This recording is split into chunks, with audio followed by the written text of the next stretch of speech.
지금 이 영상을 재생하신 여러분께 먼저 한 가지 여쭤보고 싶습니다. 지금 이 순간 당신의 마음속에 억울한 기억이 하나라도 남아 있습니까? 억울하게 누명을 썼던 일, 믿었던 사람에게 배신당한 일, 열심히 했는데 부당하게 평가받은 일, 아무 이유 없이 상처를 받은 일. 그 기억이 떠오를 때 지금도 가슴이 뜨겁습니까? 지금도 그 사람의 얼굴이 보입니까? 이 영상을 찾아주신 여러분을 진심으로 환영합니다. 오늘도 저희 채널과 함께 해주셔서 감사합니다.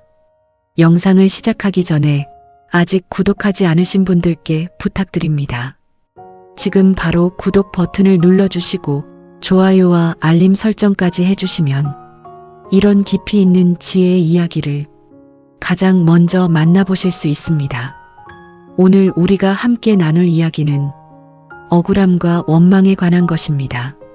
그리고 그 이야기를 들려줄 분은 지금으로부터 약 2600년 전 인도 북부의 작은 왕국에서 태어나 모든 인간의 고통을 깊이 들여다보고 그 해결책을 찾아낸 분, 고타마 시다르타, 우리가 부처님이라 부르는 분입니다.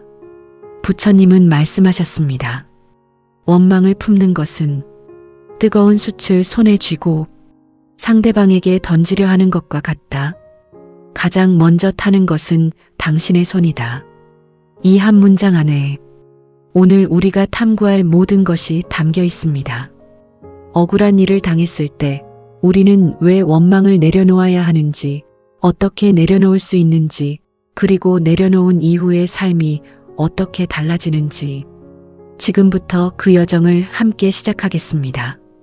먼저 억울함이 무엇인지부터 이야기해 보겠습니다. 억울함은 인간이 느끼는 가장 강렬하고 복잡한 감정 중 하나입니다. 그것은 단순한 슬픔이 아닙니다. 단순한 화도 아닙니다. 억울함은 나는 잘못하지 않았는데 왜 이런 일이 나에게 일어났는가라는 깊은 불공평함의 감각입니다. 이 감각은 매우 자연스러운 것입니다. 부처님도 억울함이라는 감정이 인간에게 일어나는 것 자체를 나쁜 것이라고 하지 않으셨습니다. 고통을 느끼는 것은 인간이기에 당연한 것입니다. 문제는 그 다음입니다. 억울함이 원망으로 굳어지고 원망이 분노로 변하고 분노가 증오로 자라나고 증오가 인생 전체에 뿌리를 내릴 때 부처님은 이것을 두 번째 화살이라는 비유로 설명하셨습니다. 한 사람이 걷다가 화살에 맞았습니다. 그것은 고통스러운 일입니다. 억울한 일입니다. 원하지 않았던 일입니다. 이것이 첫 번째 화살입니다. 살면서 우리에게 닥치는 부당한 일들. 그런데 사람들은 여기서 멈추지 않습니다. 왜 하필 나에게 이런 일이, 저 사람이 꼭 대가를 치르게 해야 해. 이 억울함을 잊을 수가 없어. 내 인생이 이렇게 된 건 다 저 때문이야. 이것이 두 번째 화살입니다. 자기 자신이 자기 자신에게 쏘는 화살. 첫 번째 화살은 피할 수 없었을 수 있습니다. 하지만 두 번째 화살은 우리가 선택합니다. 그리고 많은 경우 첫 번째 화살보다 두 번째 화살이 훨씬 더 깊고 오래 상처를 남깁니다. 이것을 더 잘 이해하기 위해 실제 이야기 하나를 살펴보겠습니다. 부처님 당시 인도 코살라 왕국에 99명을 살해한 악명 높은 살인마가 있었습니다. 그의 이름은 앙굴리말라. 그는 살해한 사람들의 손가락을 잘라 목에 걸고 다녔습니다. 앙굴리말라라는 이름 자체가 손가락 목걸이라는 뜻입니다. 그가 왜 이런 삶을 살게 되었을까요? 그는 원래 뛰어난 재능을 가진 젊은 학생이었습니다. 스승에게 인정받고 동료들에게 촉망받는 청년이었습니다. 그런데 어느 날 스승의 아내가 앙굴리말라를 유혹했습니다. 앙굴리말라가 거절하자 그녀는 오히려 앙굴리말라가 자신을 겁박했다고 스승에게 거짓 고발을 했습니다. 억울한 일이었습니다. 부당한 일이었습니다. 스승은 그 말을 믿었고 앙골리말라에게 불가능한 과제를 주었습니다. 1000명의 손가락을 모아오면 깨달음을 주겠다고. 그것은 죽이라는 명령이었습니다. 앙골리말라의 억울함과 배신감은 원망이 되었고, 원망은 분노가 되었고, 분노는 살인이 되었습니다. 그렇게 99명이 죽었습니다. 이것이 원망이 끝까지 가면 어디에 닿는지를 보여주는 극단적 사례입니다. 그런데 이 이야기는 여기서 끝나지 않습니다. 어느 날 앙골리말라는 부처님과 마주쳤습니다. 그는 부처님을 향해 달려들었습니다. 100번째 희생자로 삼으려 한 것입니다. 그런데 이상한 일이 일어났습니다. 아무리 달려도 부처님에게 가까이 갈 수 없었습니다. 부처님은 천천히 걸을 뿐인데 앙골리말라는 전력을 다해 달려도 거리가 좁혀지지 않았습니다.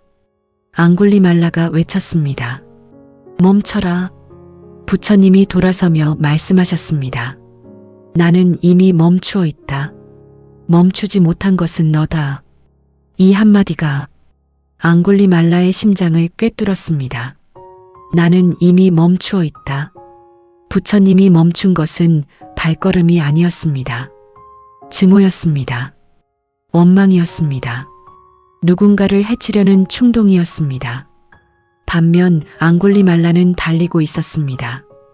억울함과 분노와 증오 속에서 멈추지 못하고 달리고 있었습니다. 그 순간 앙골리말라는 무릎을 꿇었습니다. 그리고 출가를 청했습니다. 부처님은 받아들이셨습니다. 살인마 앙골리말라는 부처님의 제자가 되었고 훗날 깨달음을 얻었습니다. 이 이야기가 우리에게 말하는 것이 무엇입니까? 억울함과 원망 속에서 달리고 있는 사람이 있습니다. 멈추지 못하고 있는 사람이. 그 달림이 어떤 방향으로 향하고 있는지 지금 한번 돌아보시기 바랍니다. 부처님은 또 다른 중요한 가르침을 주셨습니다. 아쿠사카라는 바라문이 있었습니다. 그는 부처님을 몹시 싫어했습니다. 이유도 없이 증오했습니다. 어느 날 그는 부처님 앞에 나타나 온갖 욕설과 비난을 퍼부었습니다. 부처님은 조용히 들으셨습니다. 한마디도 하지 않으셨습니다. 욕설이 끝나자 부처님께서 조용히 물으셨습니다. 당신이 누군가에게 선물을 주었는데 그 사람이 받지 않는다면 그 선물은 누구의 것이 됩니까? 바라문이 당황하며 대답했습니다. 받지 않았으니 주려 한 사람의 것이겠지요. 부처님이 말씀하셨습니다. 당신은 지금 나에게 욕설이라는 선물을 주려 했습니다. 하지만 나는 그것을 받지 않았습니다. 그 욕설은 누구의 것입니까? 바라문은 할 말을 잃었습니다. 이것이 원망에 대한 부처님의 가르침의 핵심입니다. 누군가가 당신에게 상처를 주려 했을 때 당신이 그것을 받아들이지 않으면 그 상처는 상대방에게 돌아갑니다. 하지만 우리는 대개 그 상처를 두 손으로 받아서 꼭 쥐고 놓지 않습니다. 이 억울함을 잊으면, 내가 진 것 같아서, 이 원망을 내려놓으면 상대방을 용서하는 것 같아서, 그래서 우리는 상처를 쥐고 또 쥡니다. 그리고 그 상처가 우리의 손을, 마음을, 삶을 태웁니다. 이 가르침을 더 깊이 이해하기 위해 오늘날 우리의 일상으로 들어가 보겠습니다. 직장에서 부당한 대우를 받은 경험을 한 번쯤 해보셨을 것입니다. 열심히 일했는데 성과를 다른 사람이 가져갔다거나, 잘못도 없는데 상사에게 질책을 받았다거나, 열심히 준비한 프로젝트가 정치적인 이유로 묵살되었다거나, 그런 일을 겪은 후 사람들은 두 가지 반응을 보입니다. 첫 번째 반응은 그 억울함을 가슴에 새기고 매일 떠올리며 분노를 키우는 것입니다. 퇴근 후에도 그 장면이 떠오르고, 밥을 먹을 때도 그 사람의 얼굴이 보이고, 잠들기 전에도 그 상황이 재생되고, 꿈에서도 그 사람이 나오고 그 억울함을 붙잡고 있는 동안 삶의 에너지가 그리로 쏠립니다. 현재 해야 할 일에 집중하지 못합니다. 지금 곁에 있는 사람을 보지 못합니다. 지금 이 순간의 소중함을 느끼지 못합니다. 이것이 두 번째 화살입니다. 두 번째 반응은 이 일은 부당했다. 내 감정도 타당하다.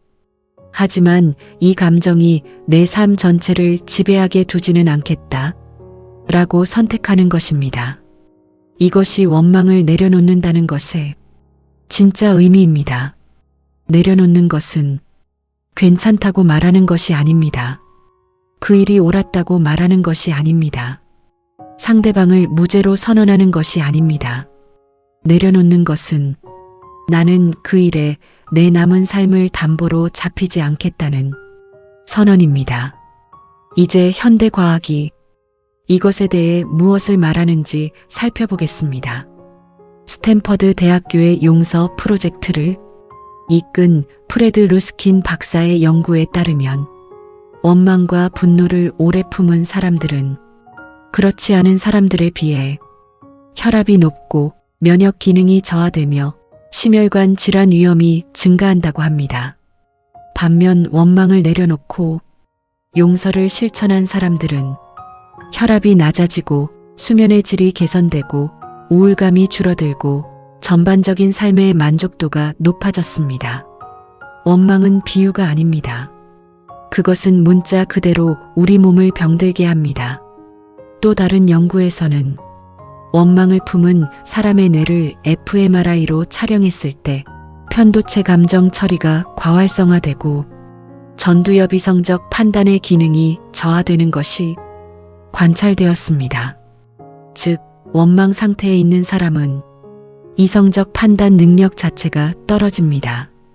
억울한 일을 당한 것 자체는 우리의 선택이 아닐 수 있습니다. 하지만 그 억울함이 우리의 뇌와 몸과 삶을 갉아먹도록 내버려 두는 것은 우리의 선택입니다. 부처님이 2600년 전에 가르치신 것을 현대과학이 증명하고 있습니다. 두 번째 화살을 스스로에게 쏘지 마십시오. 부처님의 가르침 중에 법구경에 나오는 첫 번째 구절이 있습니다. 마음이 모든 것에 앞선다. 마음이 주인이며 마음이 만들어낸다. 만약 더럽혀진 마음으로 말하거나 행동하면 괴로움이 그를 따른다. 수레바퀴가 소의 발자국을 따르듯이 원망하는 마음으로 하루를 시작하면 그 하루 전체가 원망의 색으로 물듭니다. 원망하는 마음으로 사람을 만나면 그 사람의 좋은 점이 보이지 않습니다. 원망하는 마음으로 일을 하면 그 일에서 의미를 찾을 수 없습니다. 수레바퀴가 소의 발자국을 따르듯이 원망의 마음이 삶 전체를 끌고 갑니다. 이것이 왜 원망을 내려놓아야 하는지에 대한 가장 근본적인 이유입니다. 원망을 붙잡는 것은 자신의 삶을 원망이 이끌도록 허락하는 것이기 때문입니다. 부처님은 평생 수많은 부당한 일을 당하셨습니다. 그분도 억울한 일과 무관하지 않으셨습니다. 그중 가장 유명한 것이 데바다타의 배신입니다. 데바다타는 부처님의 사촌 동생이었습니다. 출가하여 부처님의 제자가 되었고 상당한 수행을 이룬 사람이었습니다. 하지만 그는 부처님에 대한 질투심을 버리지 못했습니다. 자신이 더 뛰어나다고 생각했습니다. 교단을 빼앗으려 했습니다. 그는 여러 차례 부처님을 해치려 했습니다. 바위를 굴려 부처님을 치려 했고 코끼리를 풀어 부처님을 밟게 하려 했으며 제자들을 이간질해 교단을 분열시키려 했습니다. 모두 실패로 돌아갔지만 이것은 분명 억울하고 배신감을 느낄 만한 일이었습니다. 그런데 부처님은 데바다타를 어떻게 대하셨습니까? 부처님은 데바다타에게 한 번도 원망의 말씀을 하지 않으셨습니다.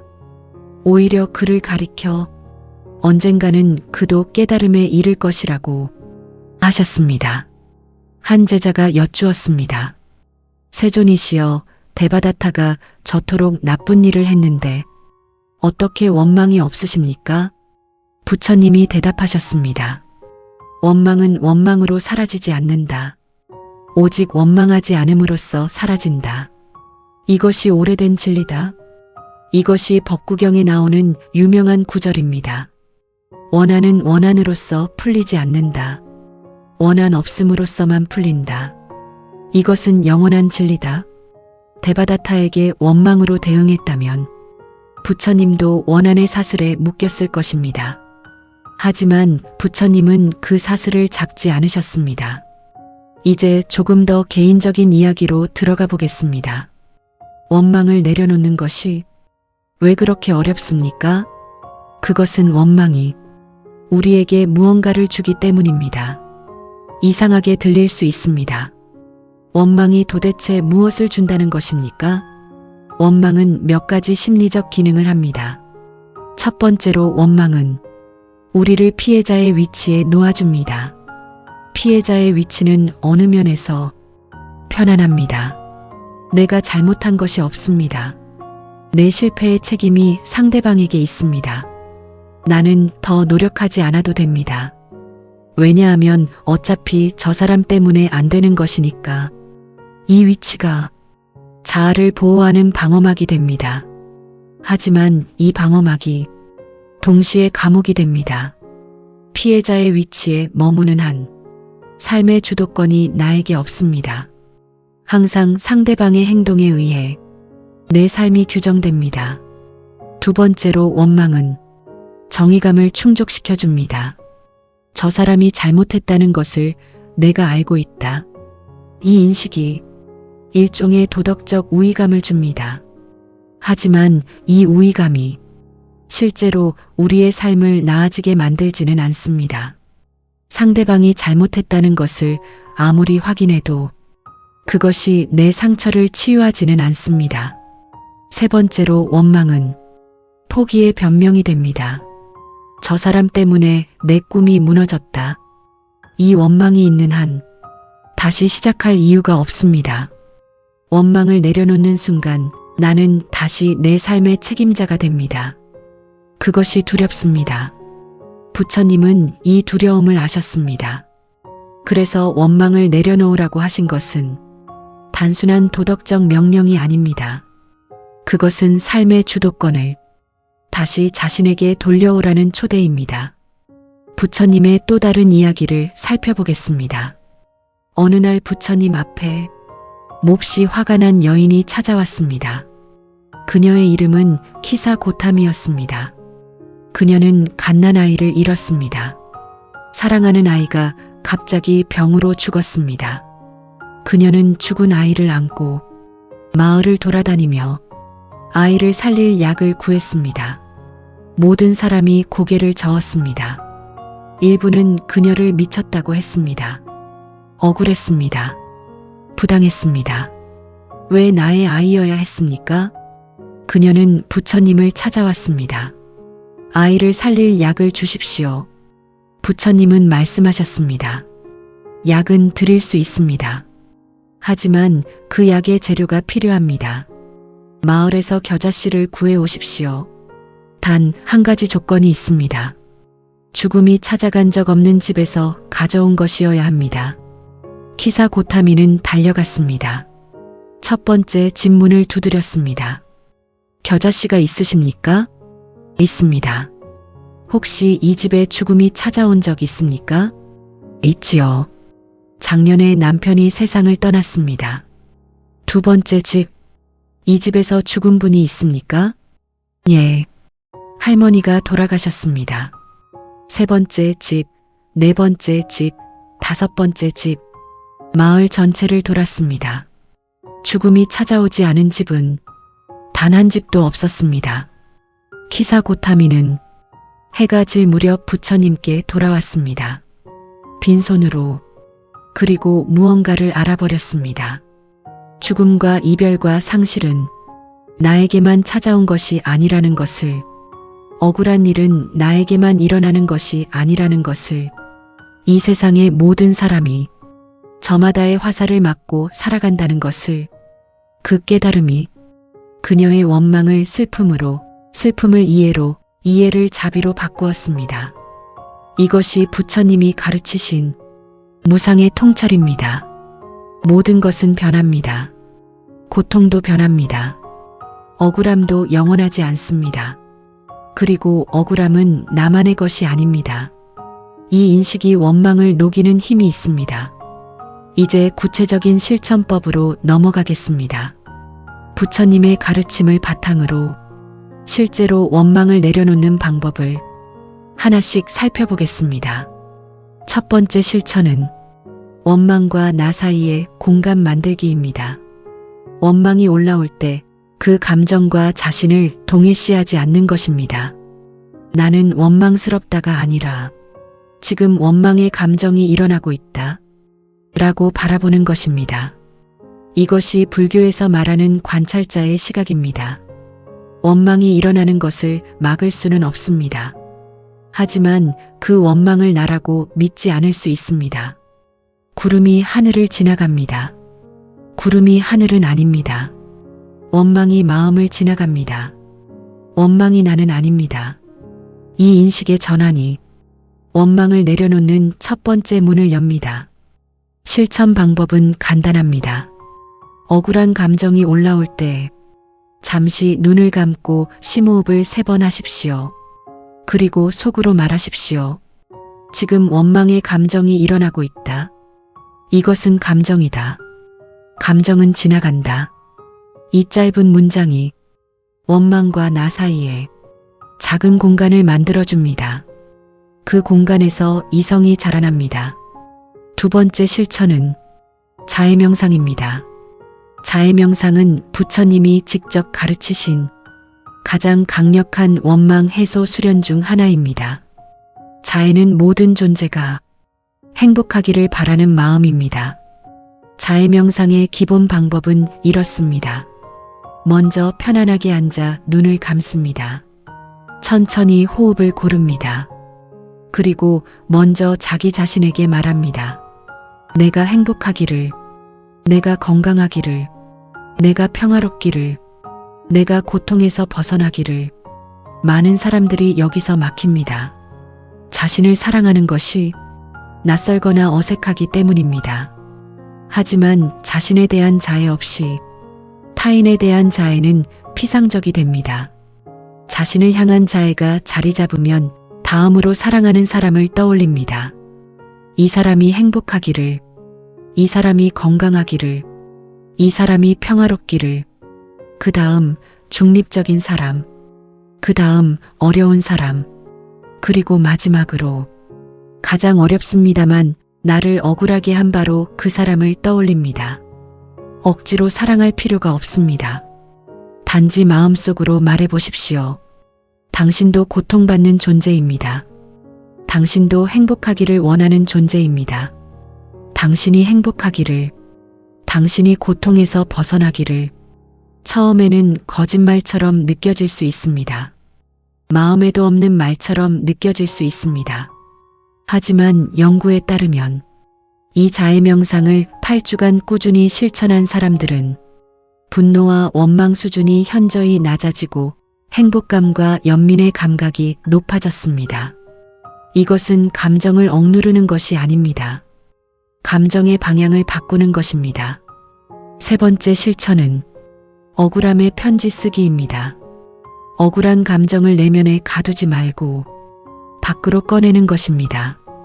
종이와 펜을 준비하십시오. 그리고 당신을 억울하게 한 사람에게 보내지 않을 편지를 쓰십시오. 모든 것을 다 쓰십시오. 얼마나 억울했는지, 얼마나 배신감을 느꼈는지, 그 일이 당신 삶에 어떤 영향을 미쳤는지, 상대방에게 무엇을 원하는지. 한 글자도 검열하지 마십시오. 누가 볼 것도 아닙니다. 다 쓰고 나면 태워도 됩니다. 이 과정이 왜 도움이 됩니까? 억울함을 마음속에만 가두면 그것이 곪습니다. 밖으로 꺼내면 그것이 처리됩니다. 심리학에서는 이것을 표현적 글쓰기라고 합니다. 제임스 페니베이커 박사의 연구에 따르면 상처와 억울함에 대해 글을 쓴 사람들이 그러지 않은 사람들보다 신체적, 정신적 건강이 현저히 개선되었습니다. 편지를 다 쓴 후 마지막에 이 문장을 추가해 보십시오. 나는 이 억울함을 충분히 느꼈다. 이제 이것을 더 이상 내 삶의 중심에 두지 않겠다. 나는 내 삶을 살아갈 것이다. 네 번째 실천은 무상 관찰입니다. 부처님의 가장 핵심적인 가르침 중 하나는 모든 것은 변한다는 것입니다.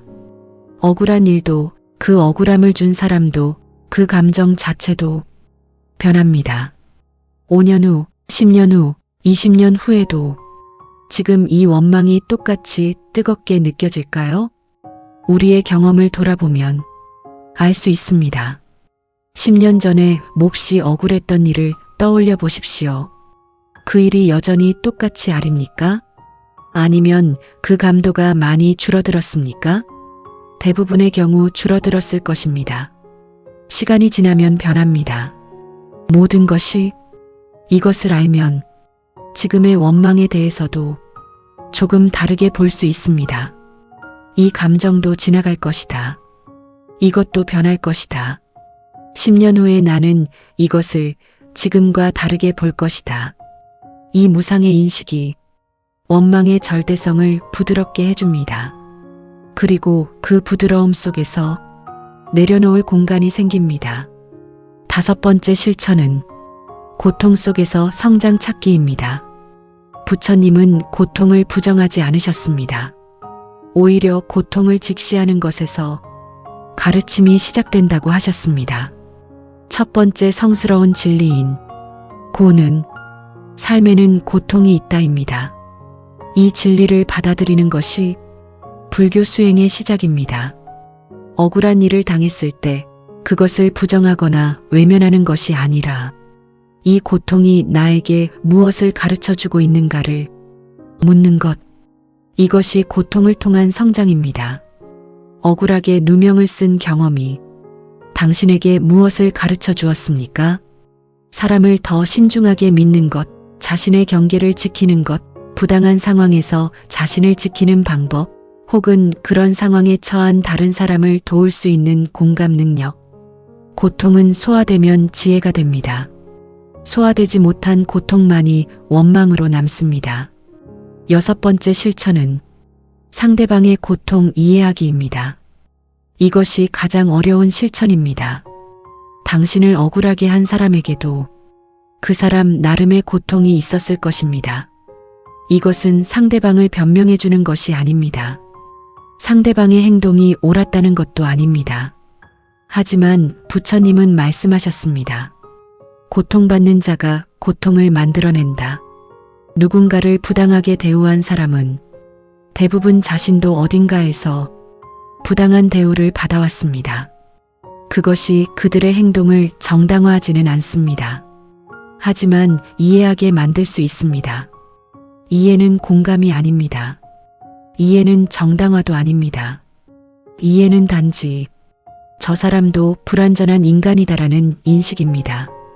그 인식이 원망의 절대성을 낮춥니다. 저 사람은 나에게 상처를 주려고 태어난 악인이 아니다. 그 사람도 자신의 욕망과 두려움과 상처 속에서 그런 행동을 한 것이다. 이 이해가 원망의 문을 조금씩 열어줍니다. 일곱 번째 실천은 현재로 돌아오기입니다. 원망은 과거에 삽니다. 원망하는 사람은 항상 과거의 그 장면에 머물고 있습니다. 그 순간을 반복 재생합니다. 다르게 전개됐으면 어땠을지 상상합니다. 상대방에게 뭐라고 했어야 했는지를 생각합니다. 그동안 현재는 지나갑니다. 지금 이 순간의 아름다움이 지나갑니다. 지금 곁에 있는 사람들이 기다립니다. 부처님은 현재의 순간을 가장 소중한 것으로 가르치셨습니다. 지금 이 순간이 우리가 실제로 살고 있는 유일한 시간입니다. 과거는 이미 지나갔습니다. 미래는 아직 오지 않았습니다. 지금 이 순간만이 실제합니다. 원망 속에서 과거를 살 때 우리는 삶을 낭비하고 있습니다. 현재로 돌아오는 가장 간단한 방법은 지금 이 순간의 감각에 집중하는 것입니다. 지금 내가 앉아 있는 의자의 감촉, 지금 내 폐를 가득 채우는 공기, 지금 들리는 소리, 지금 보이는 것들. 이 감각에 집중하는 순간 원망은 잠시 힘을 잃습니다. 그 잠시가 쌓이면 하루가 됩니다. 하루가 쌓이면 삶이 됩니다.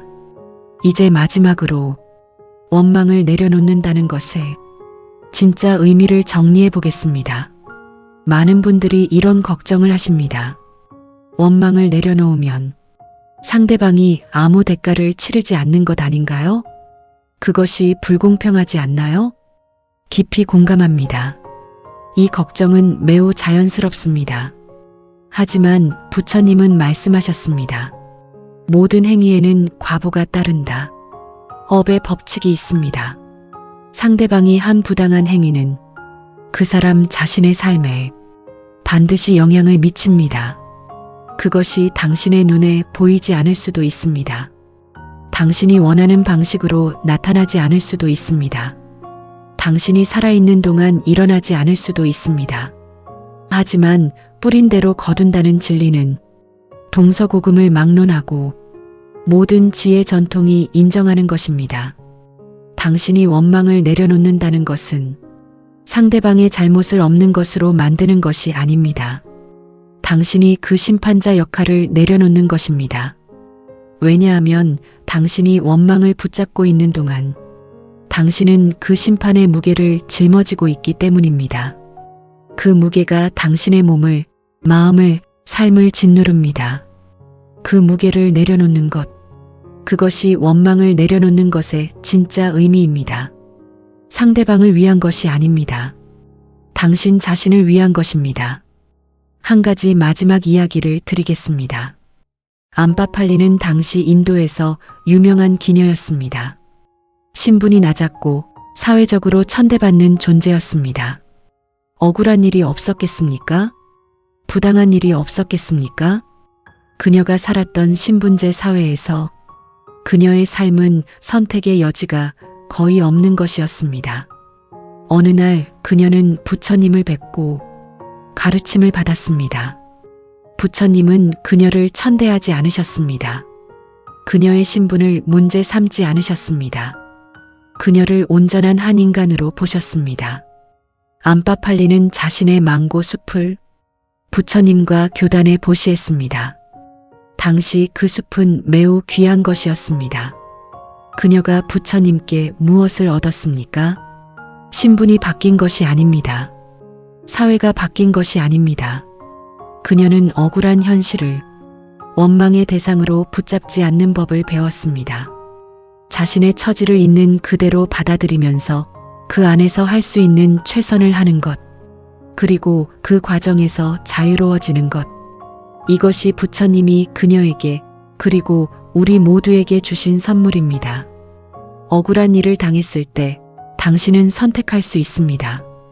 두 번째 화살을 스스로에게 쏠 것인지 아니면 그 화살을 거부할 것인지, 원망을 두 손으로 꽉 쥘 것인지 아니면 조용히 내려놓을 것인지, 과거의 그 장면 속에서 살 것인지 아니면 지금 이 순간으로 돌아올 것인지, 이 선택이 인생을 바꿉니다. 원망을 내려놓는 것은 나약한 것이 아닙니다. 그것은 가장 강한 사람만이 할 수 있는 것입니다. 왜냐하면 원망을 붙잡는 것은 쉽습니다. 원망을 내려놓는 것이 훨씬 어렵습니다. 그리고 그 어려운 선택을 한 사람만이 진정한 자유를 얻습니다. 부처님이 2600년 전에 우리에게 주신 가르침의 핵심이 바로 이것입니다.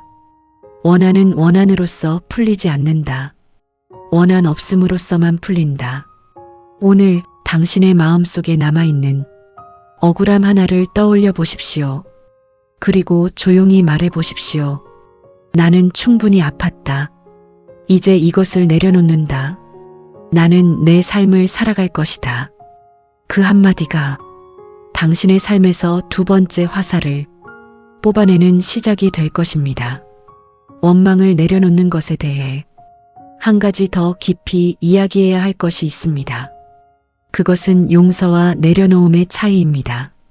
많은 분들이 이 두 가지를 혼동합니다. 용서는 당신의 잘못을 없는 것으로 한다는 선언처럼 느껴집니다. 그래서 억울한 일을 당한 사람에게 용서하세요라고 말하면 마치 피해자에게 또 다른 짐을 지우는 것처럼 느껴집니다. 하지만 부처님이 가르치신 것은 엄밀히 말하면 용서가 아니라 내려놓음입니다. 팔리어로 빠띠니사가라는 말이 있습니다. 포기함, 내어줌, 떠나보냄이라는 의미입니다.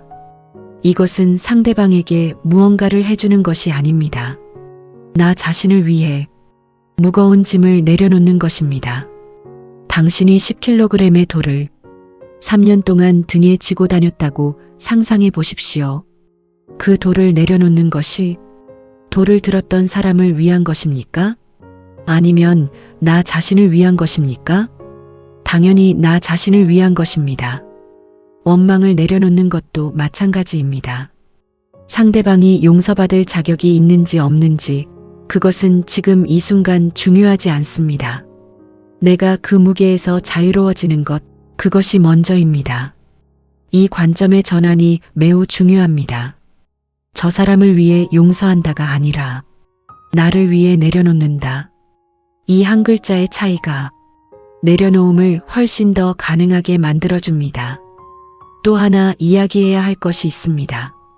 원망을 내려놓는다고 해서 경계를 없애는 것이 아닙니다.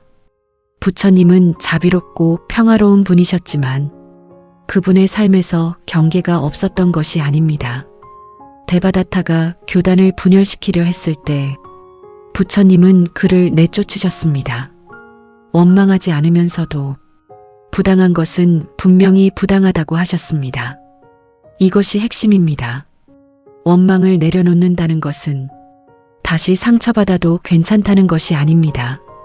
마음에서 원망을 내려놓으면서 현실에서는 명확한 경계를 세우는 것. 이 두 가지는 동시에 가능합니다. 당신을 억울하게 한 사람에 대해 원망을 내려놓으면서도 그 사람과 다시 가까이 지내지 않는 것은 완전히 정당합니다. 그 사람과의 관계를 끊는 것도 완전히 가능합니다. 원망을 내려놓는다는 것은 마음의 자유에 관한 것이지 관계의 방식에 관한 것이 아닙니다. 현대를 살아가는 우리에게 억울한 일은 끊임없이 찾아옵니다. 가족 간의 갈등, 직장에서의 부당 대우, 친구의 배신, 사회적 불애, 예상치 못한 상실. 이 모든 것이 첫 번째 화살입니다. 그리고 우리가 매일 선택하는 것은 두 번째 화살을 쏠 것인지 말 것인지입니다. 부처님의 가르침이 우리에게 주는 것은 첫 번째 화살이 맞지 않는 삶이 아닙니다. 두 번째 화살을 스스로 선택하지 않는 삶, 그 지혜입니다. 억울한 일을 당했을 때 그 억울함을 충분히 느끼십시오. 울어도 됩니다. 화내도 됩니다. 슬퍼해도 됩니다. 하지만 그 감정이 삶 전체를 집어삼키기 전에 조용히 물어보십시오. 나는 지금 두 번째 화살을 쏘고 있는가? 그 물음 하나가 원망의 고리에서 빠져나오는 첫 번째 발걸음이 됩니다. 그리고 그 발걸음이 쌓이면 어느 날 더 이상 그 억울함이 당신 삶의 중심에 있지 않다는 것을 알게 될 것입니다. 그 자리에 지금 이 순간이 들어옵니다. 현재의 아름다움이 들어옵니다. 곁에 있는 사람들이 들어옵니다. 그것이 원망을 내려놓은 사람이 얻게 되는 삶입니다. 부처님은 그 삶을 가리켜 니빠나 열반이라고 부르셨습니다. 그것은 저 멀리 있는 신비로운 상태가 아닙니다. 원망의 불꽃이 꺼진 자리에서 느끼는 서늘하고 고요한 자유. 그것이 열반의 가장 일상적인 의미입니다. 당신도 그 자유를 누릴 자격이 있습니다. 오늘부터 시작하십시오. 작은 것 하나부터 마음속에 오래된 억울함 하나를 꺼내어 조용히 바라보고 심호흡 3번을 하고 이렇게 말해보십시오. 나는 이것을 내려놓는다. 나를 위해. 그 한마디가 2600년 전 부처님이 우리에게 전하고자 하신 가장 깊은 가르침의 시작입니다. 부처님의 가르침 중에 빠알리 경전에 나오는 아름다운 비유 하나를 더 소개해 드리겠습니다. 어느 날 제자 하나가 부처님께 여쭈었습니다. 세존이시여, 억울한 일을 당하고도 화내지 않는 사람은 어떻게 그것이 가능합니까? 그것은 자연스러운 일이 아닌 것 같습니다. 부처님이 대답하셨습니다. 강물을 생각해 보아라. 강물에 더러운 것을 던지면 강물이 화를 내느냐? 강물은 그것을 받아들이고 흘려보낸다. 하지만 수련이 되지 않은 마음은 강물이 아니라 고인 웅덩이와 같다. 더러운 것이 들어오면 그대로 고이고 썩는다. 수행이란 마음을 고인 웅덩이에서 흐르는 강물로 바꾸는 것이다. 억울한 일이 들어옵니다. 강물은 그것을 받아들이고 흘려보냅니다. 고인 웅덩이는 그것을 품고 썩어갑니다. 우리의 마음을 강물처럼 만드는 것, 그것이 수행이고 그것이 원망을 내려놓는 것의 가장 아름다운 표현입니다. 당신의 마음이 강물이 되기를 바랍니다. 억울한 일이 들어와도 흘려보낼 수 있는 강물. 그 강물은 깊고 넓고 맑습니다. 어떤 것도 그 강물을 영원히 더럽힐 수 없습니다. 부처님은 그런 마음을 가능하다고 하셨습니다. 그것이 수행의 목표이자 오늘 이 이야기의 핵심입니다. 억울한 일을 당했을 때 2번째 화살을 쏘지 마십시오. 선물을 거부하십시오. 강물처럼 흘려보내십시오. 그리고 지금 이 순간으로 돌아오십시오. 당신의 삶이 오늘보다 조금 더 가볍고 조금 더 자유롭고 조금 더 평화롭기를 부처님의 가르침 앞에서 진심으로 바랍니다. 오늘도 저희 채널의 이야기와 함께 해주셔서 진심으로 감사드립니다. 억울함을 안고 살아가는 모든 분들께 부처님의 이 가르침이 작은 위로와 큰 용기가 되기를 바랍니다. 영상이 도움이 되셨다면 좋아요 버튼을 눌러주시고 아직 구독하지 않으신 분들은 지금 바로 구독과 알림 설정을 해주세요. 여러분의 마음에 오늘보다 조금 더 가벼운 평화가 깃들기를 진심으로 바랍니다. 다음 영상에서 다시 만나겠습니다. 감사합니다.